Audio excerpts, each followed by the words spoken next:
ঝাল ঝাল খাবার খাওয়া ধরেছে, তবে থেকে আমি এই রেসিপিটা ওকে ট্রাই করেছি।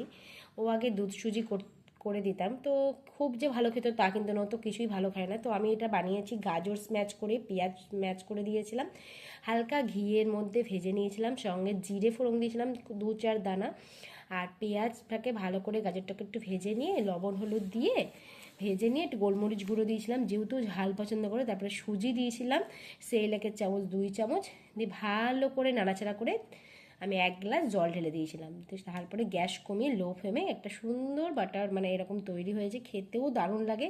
আর মাম্মাম এটা খুব পছন্দও করে।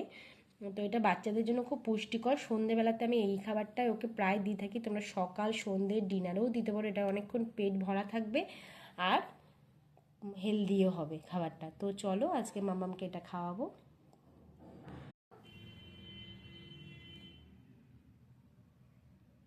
খাও, ভালো, সত্যি ভালো। নাও নাও নাও।